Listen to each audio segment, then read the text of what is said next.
presse. Good morning and welcome to this press conference, or should I say good afternoon. Je vais maintenant passer la parole au ministre Leblanc pour commencer. So I will now turn to Minister Leblanc to begin. Merci beaucoup, Jean-Sébastien. Bon après-midi, tout le monde. Good afternoon, afternoon. Today, I'm joined by my colleagues, the Minister of Transport, Omar Al-Gabra, and the Parliamentary Secretary to the Minister of Health, Jennifer O'Connell. Depuis le début de la pandémie, mon équipe ministérielle et moi travaillons en étroite collaboration avec eux et leurs équipes. En tant que membre du Conseil des ministres, je constate aussi régulièrement l'expertise et le dévouement des fonctionnaires fédéraux comme ceux que j'ai le plaisir de côtoyer quotidiennement. En cette période difficile et incertaine, ils se sont dépassés pour fournir des services critiques aux Canadiennes et aux Canadiens à une vitesse sans précédent. And as vaccines became readily available, public servants stepped up yet again, with their arms out among the many Canadians who have already been fully vaccinated. That is so important because we continue to face more transmissible and more dangerous variants of concern. Les autorités de santé publique continuent de nous dire que les vaccins sont de loin le meilleur moyen de mettre fin à cette pandémie. Nous le savons. C'est pourquoi nous vous annonçons aujourd'hui que nous exigerons la vaccination dans la fonction publique fédérale. We know that vaccines are the best way to end this pandemic. That is why we are announcing today that we will require vaccinations in the federal public service. Et nous lançons un appel à toutes les industries sous réglementation fédérale et évidemment aux sociétés d'État et aux agences fédérales de faire de même immédiatement. Étant le plus important employeur au pays, le gouvernement du Canada veut faire de sa part pour protéger les fonctionnaires et leurs communautés où ils vivent et travaillent au Canada, et ça aussi partout dans le monde. Il s'agit aussi d'encourager fortement les autres en exerçant un leadership évident fédéral dans les secteurs que nous réglementons aussi. Tous ces efforts visent à aider le Canada à atteindre la couverture vaccinale dont nous avons besoin pour ouvrir l'économie, pour la garder ouverte et pour protéger les millions de personnes non vaccinées qui sont vulnérables aux infections. Nous nous concentrons sur la santé publique des Canadiens et sur le soutien de la résilience économique de notre pays. La prochaine étape consiste à mobiliser nos principaux intervenants, notamment évidemment les syndicats, les agents négociateurs, avec lesquels nous avons travaillé en étroite collaboration tout au long de la pandémie. Nous collaborons avec eux et d'autres partenaires de la famille fédérale pour mettre au point les détails de cette robuste approche fédérale en matière de vaccination. Nous étudierons notamment comment cette exigence sera mise en œuvre au moyen d'une preuve de vaccination et par d'autres moyens de protection au besoin. We will take the time needed to get this right, but we will also act very quickly.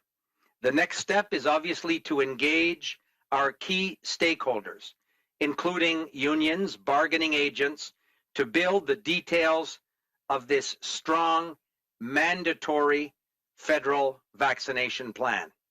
We are targeting implementation early this fall, and we will obviously communicate the details as this work unfolds, but this work begins immediately.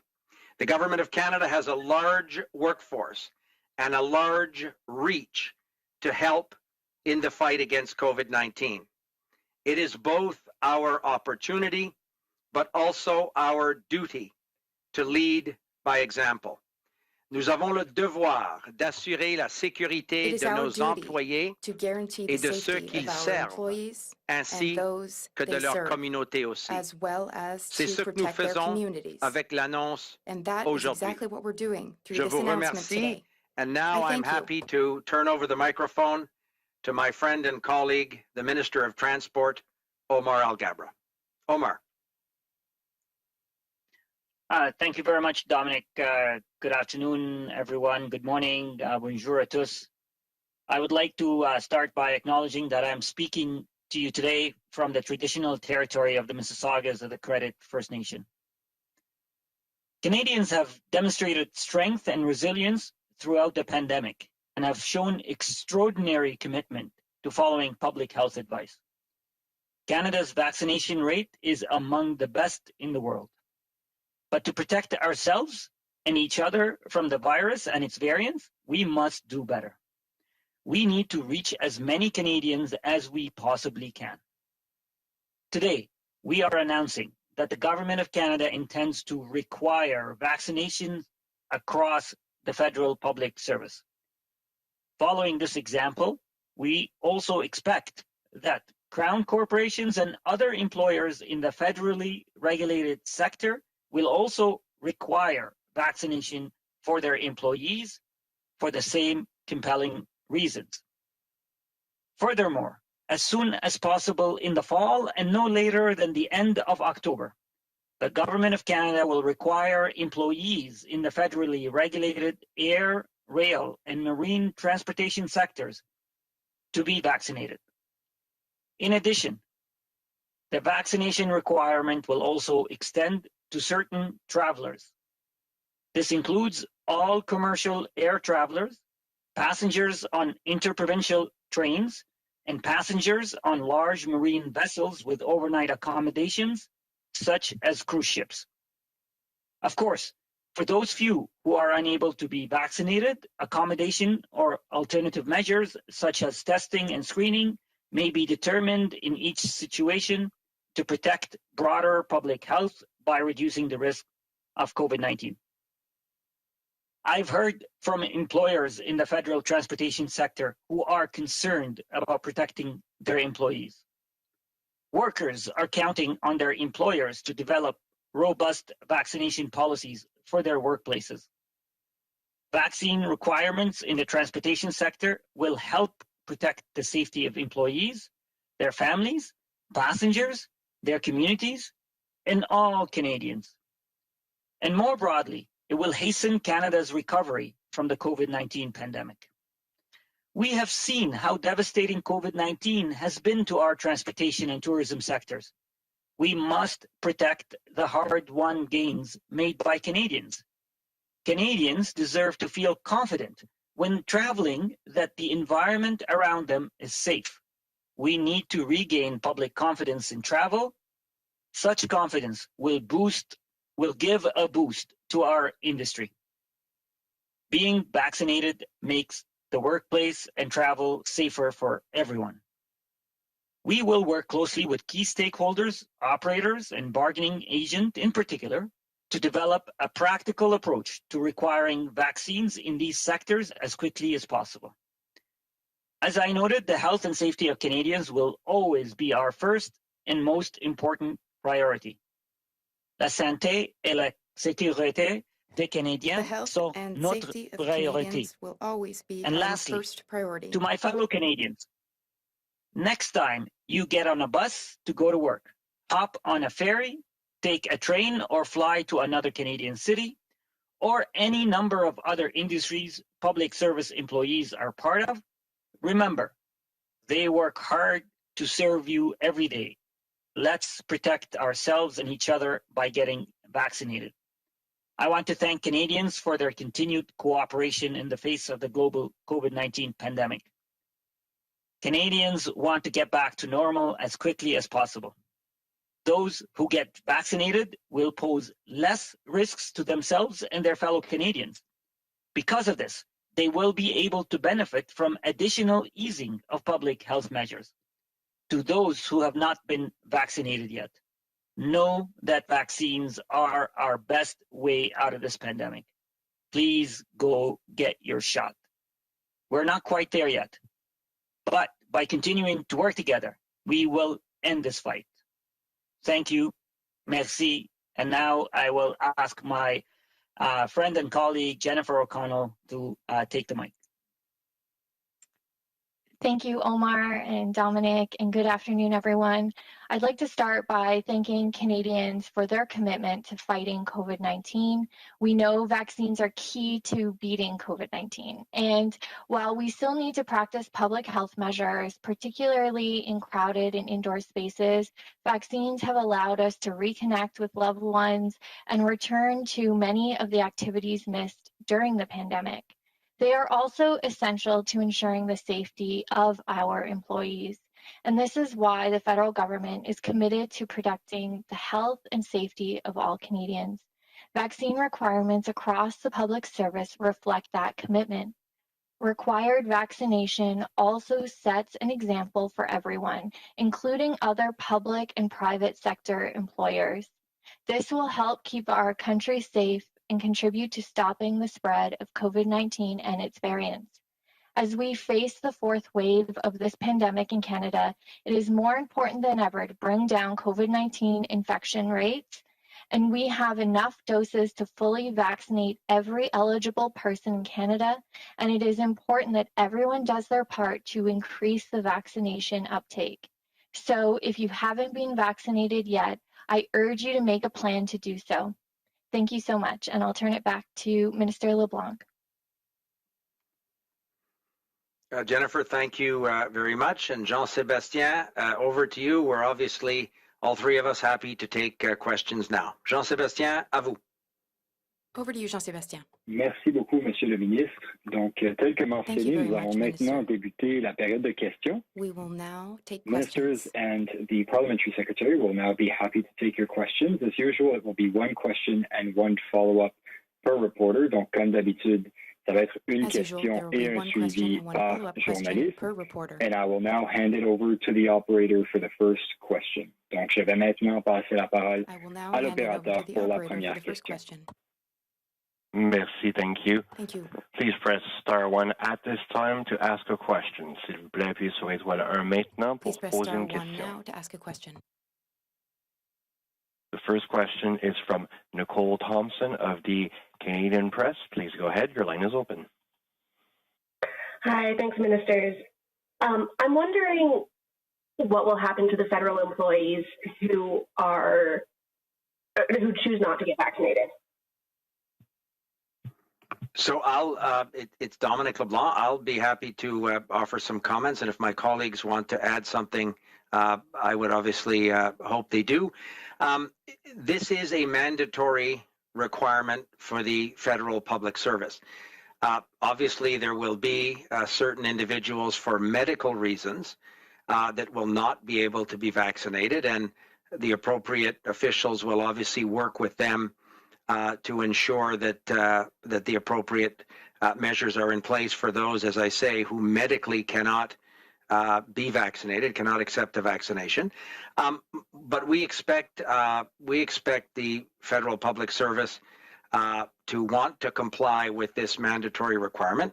We obviously, many people across the government of Canada have worked long days and many weekends precisely to help bring vaccines to Canada, to distribute them to provinces and territories, to work with provincial and territorial authorities to distribute these vaccines. So the government of Canada has been focused on vaccination and obviously believes, as do so many people that work with us, that this is the best way to end the pandemic and to allow for the economy to safely remain open. So we expect compliance from the federal public servants, and we'll obviously work with the appropriate bargaining agents to ensure that there can be the best way possible to ascertain these vaccination requirements, but we'll do so expeditiously. We're not we're going to move very quickly to get this done. Maybe Jennifer or Omar want to add something?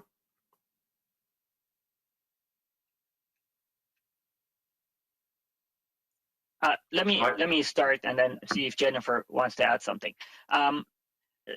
In my former role as Parliamentary Secretary to the Prime Minister for Public Service Renewal, I've had the privilege of engaging and working with so many public servants across the entire government, and now in my role as Minister of Transport. I've really seen firsthand the commitment and the dedication that public servants have had for serving Canadians. And my sense is that public servants are supporting and applauding this commitment, and they all want to ensure that they have a safe workplace. Of course, there will be some requirements for accommodation based on legitimate reasons, and those will be worked out. But my sense is that public servants are very much applauding and supporting this initiative. I will add, this is Jennifer O'Connell, I'll add that millions of Canadians have already stepped up to receive their vaccines, and that includes many public servants. So we thank them for doing so. We know vaccines are safe and effective, but as my colleagues have already pointed out, this is about ensuring as an employer that we also are creating safe workplaces for our employees and making sure that employees feel comfortable and safe going to work. And as it's already been said, of course, there will be accommodations for people who cannot receive the vaccine for medical reasons, but this is yet another step for those individuals who can't receive that vaccine to ensure that they themselves are in a safe workplace to help that they're not more vulnerable and are able to, again, have a safe workplace. So millions of Canadians have stepped up, and we just want to ensure that we go one step further to ensure that we are leading or taking the leadership role in this country to ensure that all employees feel safe going to work.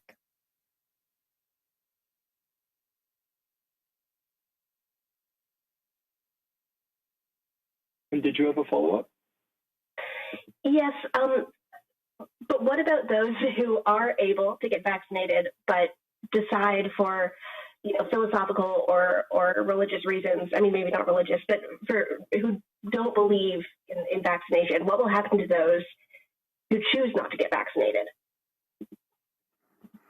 But again, those will be cases that will be dealt with individually by the appropriate public service managers.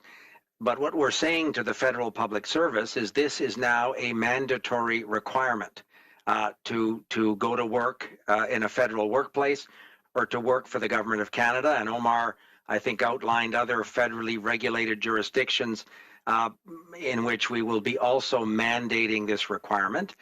We expect the Crown corporations and federal agencies will also come to the Treasury Board with their plan to ensure that their workplaces are also safe.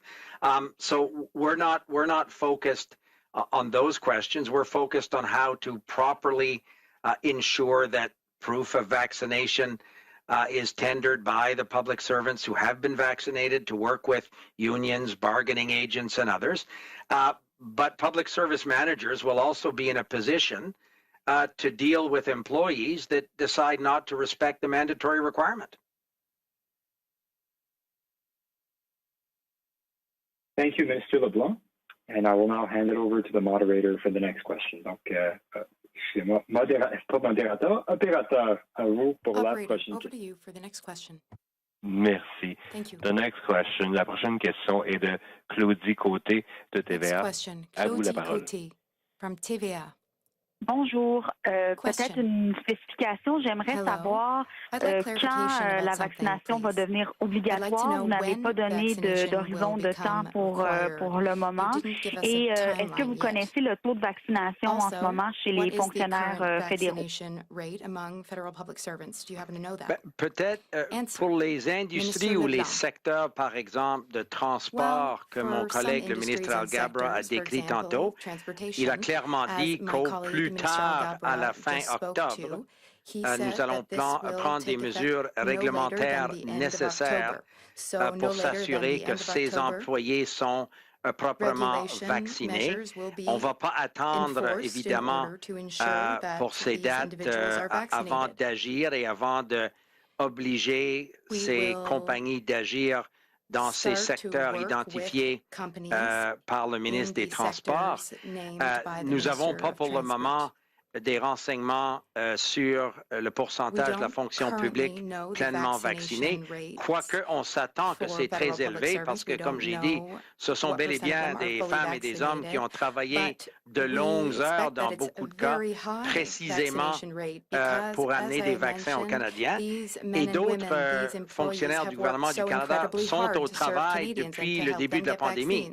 Si vous êtes un officier correctionnel ou si vous travaillez dans le domaine de la santé publique, c'est sûr que vous êtes au travail depuis le début de la pandémie et ces gens-là comprennent comme nous que la meilleure façon de se protéger, mais de protéger sa famille, de protéger ses voisins, la collectivité, c'est de se faire vacciner.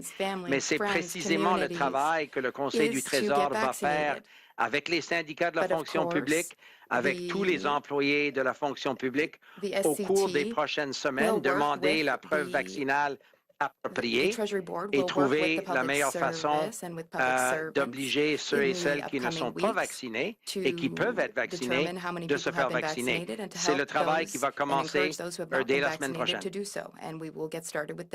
Justement, qu'est-ce que vous allez faire avec ceux qui refusent de se faire vacciner? On ne peut pas discriminer sur le plan du travail en fonction du fait qu'on se fasse vacciner ou pas.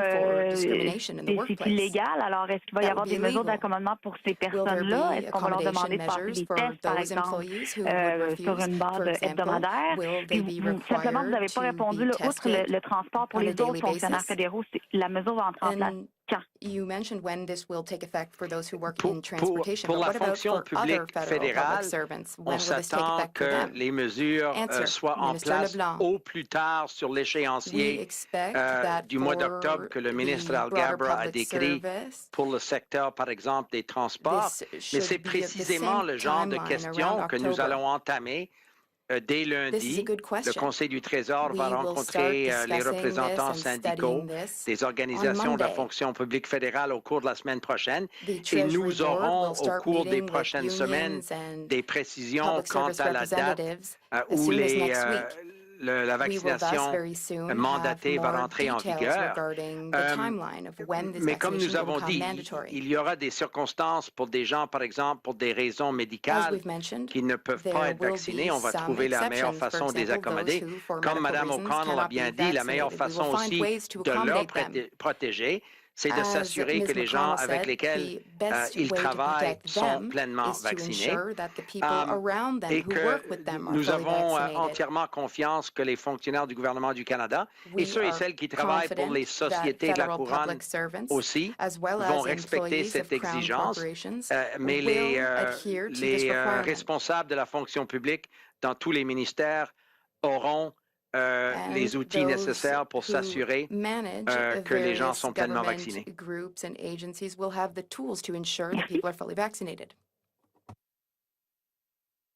Merci, Monsieur le ministre. Donc, opérateur, à vous pour la prochaine question. Operator, to you for the next question.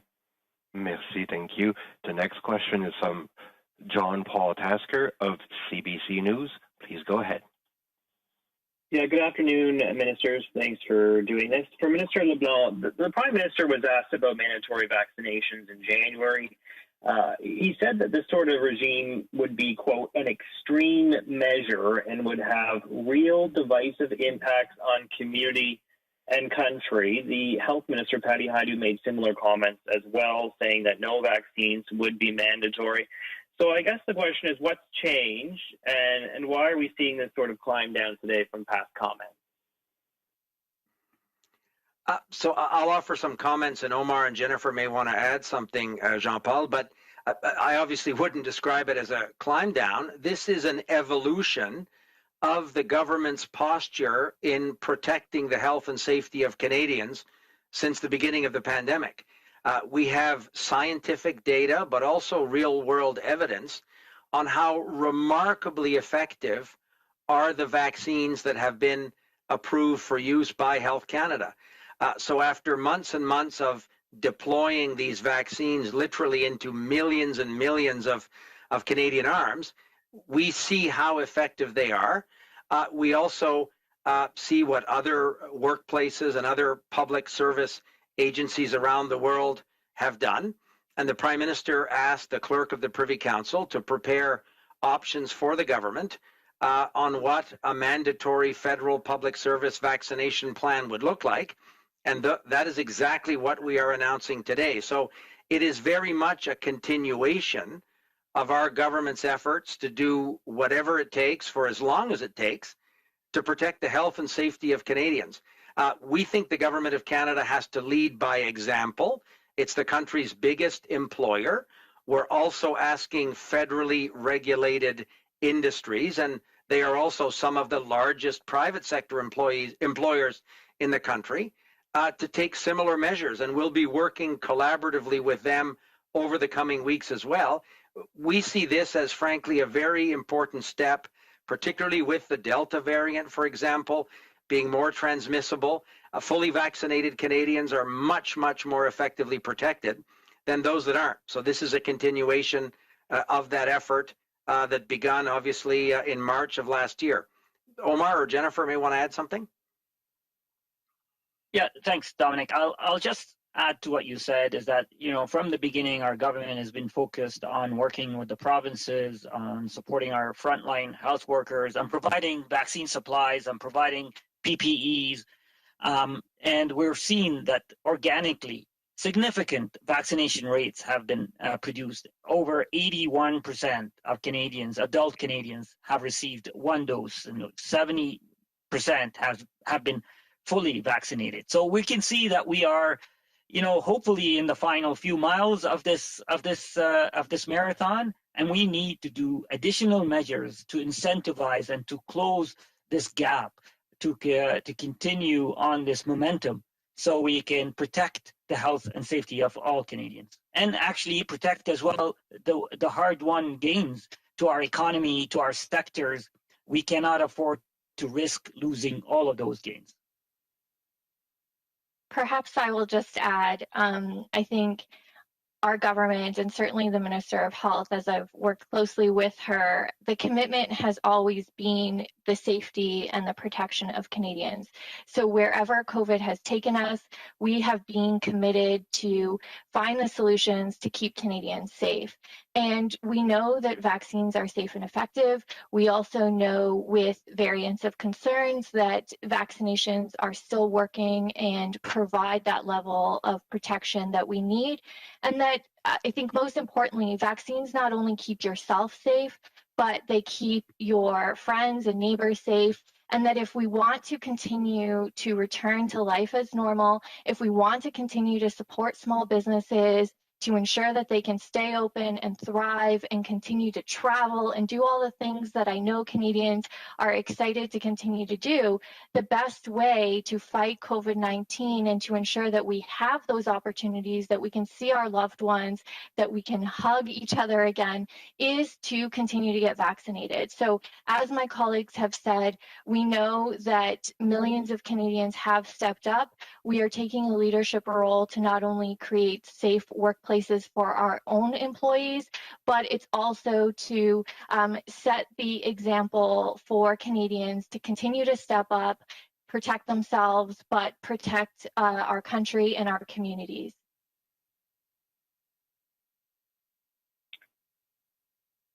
As you might have seen, this message was kind of telegraphed last week when the Prime Minister mentioned it. There has been some opposition and criticism of it.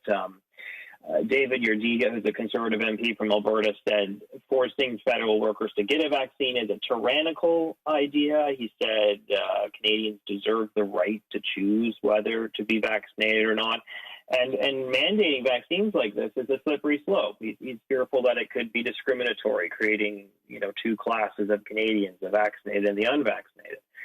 What's your response to some of those concerns raised by this opposition MP? I certainly don't think it'll surprise you that we don't agree with much of what Mr. Yerdiga says. So we'll give that all the weight it deserves. But we have taken a prudent approach, but we've also taken, we think, an effective approach to protect the health and safety of Canadians. We recognize that vaccines are by far the most effective weapon in the fight against COVID-19. And we think the federal public service and Crown agencies and Crown corporations want to do the right thing to protect their employees, but the communities in which they operate. So we expect a constructive but collaborative conversation with bargaining agents, with unions. And frankly, that's been the history of our work with the public service since the beginning of the pandemic. So we are very grateful and recognize the enormous work done by the public servants, including by their unions and their bargaining agents, in finding the best way that we could all serve Canadians in the best way possible during an unprecedented time. So this next step of mandatory vaccinations, we think, is an evolution of that posture to do what's necessary to protect Canadians. But Jennifer or Omar may want to add something. Yeah, I just want to add, Dominic, you know what Canadians don't want? Canadians don't want to go back to lockdowns. Canadians don't want to go back to travel restrictions. Canadians want to go on with their lives and go back to normal as quickly as possible.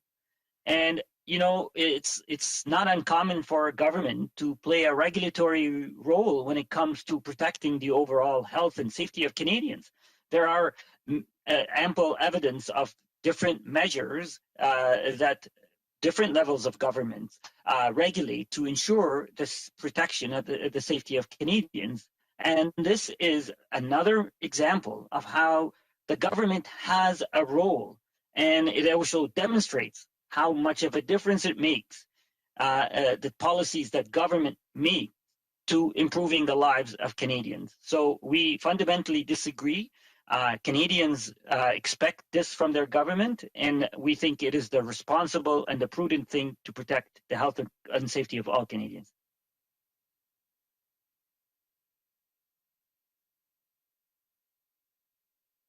Thank you, ministers. Operator, over to you for the next question. Opérateur, à vous pour la prochaine question.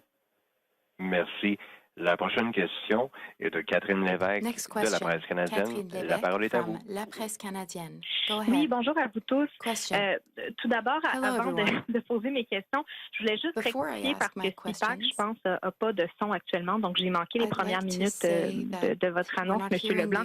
Donc, juste pour résumer, vaccination obligatoire pour les fonctionnaires fédéraux, mais pour ceux sous réglementation, en fait, les industries sous réglementation fédérale, dans le fond, c'est fortement encouragé. But when it comes to federally regulated sectors, it's strongly encouraged. Le ministre des Transports, et merci, je suis content de vous donner les précisions parce que c'est important. Comme vous avez bien dit, mandatoire dans la fonction publique fédérale.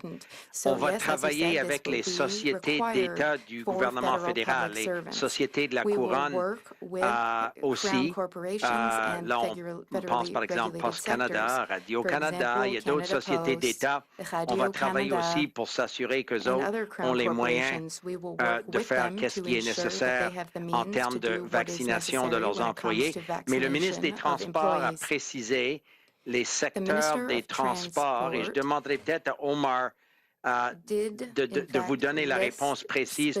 On va mandater par règlement dans certains secteurs des transports la vaccination mandatoire. But Omar may be able to just give you the precise details in terms of those federally regulated sectors. We're not talking about Crown corporations. We're talking about private businesses, but regulated by the Government of Canada in certain sectors. Omar, do you want to clarify that?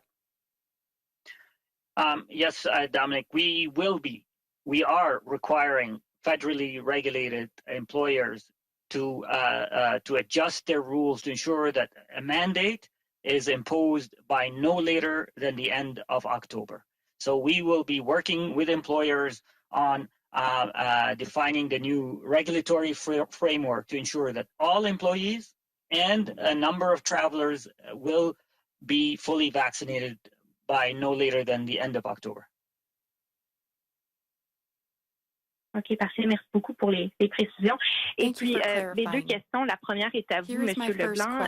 Donc, M. Trudeau a dit la semaine dernière seulement que ce serait, dans le fond, qu'il allait mandater la greffière du Conseil privé de se pencher sur cet enjeu. Là, maintenant, vous avez cette annonce. Je me demande quand est-ce qu'elle a rendu sa décision, puis est-ce qu'elle a émis un rapport, est-ce qu'il y a une trace des consultations qu'elle a menées?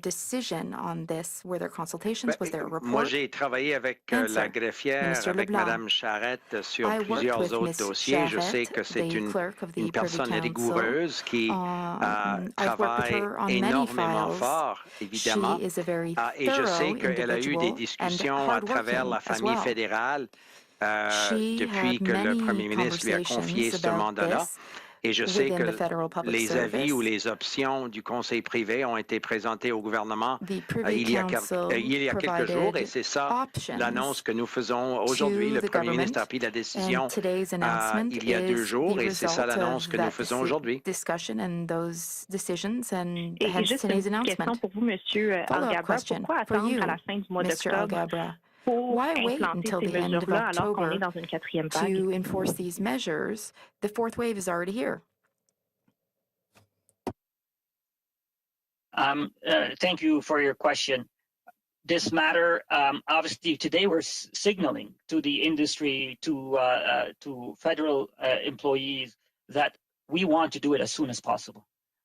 So the deadline of end of October is a deadline to get us there, but we are starting working on it as of Monday.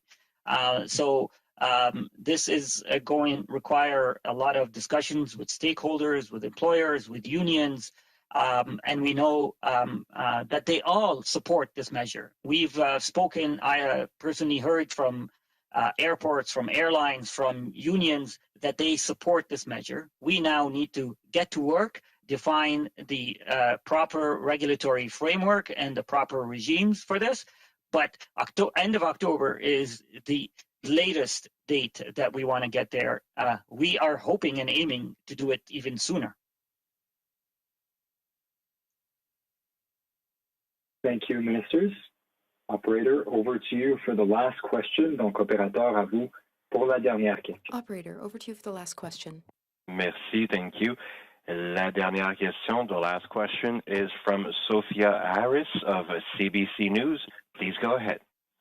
Some private businesses which want to implement a vaccination requirement for workers say they're waiting for federal legislation or guidance before doing so. Is that coming at all? I'll offer a few comments, and maybe Omar or Jennifer can add something. The Government of Canada obviously has jurisdiction in terms of private employers. We're not talking about the federal public service, but in terms of private sector employers, our jurisdiction is in certain sectors of the economy, well known, transport, obviously, banking, telecommunications. Those are the obvious examples of where the Government of Canada has a jurisdiction in terms of those workplaces. So we will also be working with those businesses and their employees to see how they too can ensure that their workplaces are safe and that they're protecting Canadians as well.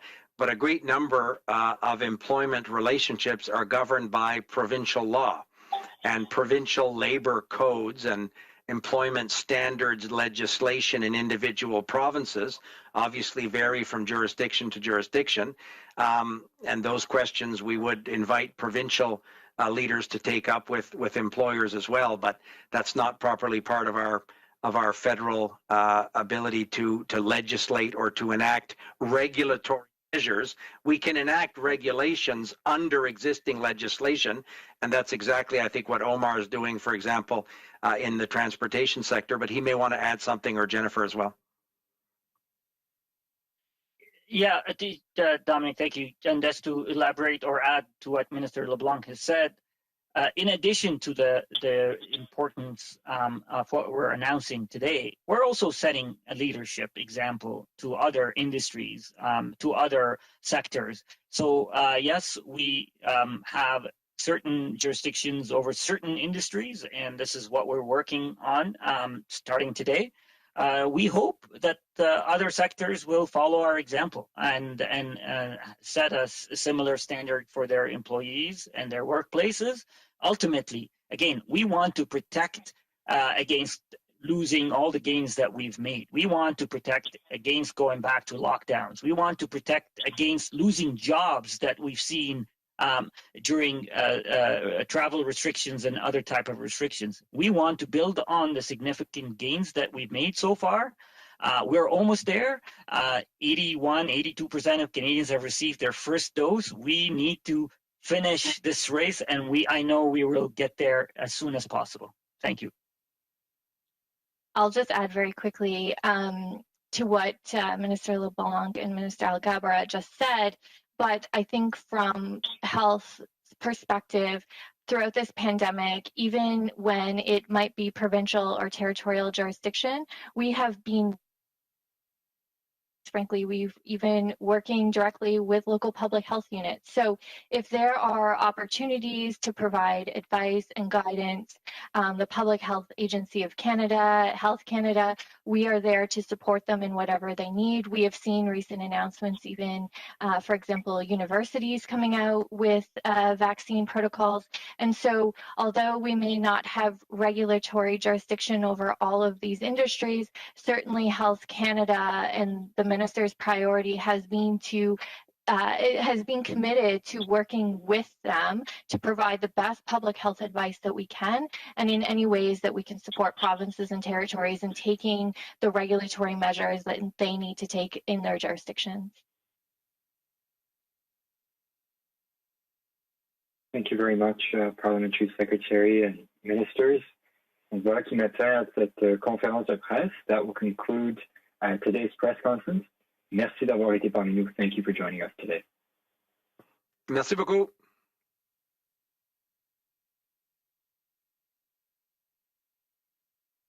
The conference is now ended. Please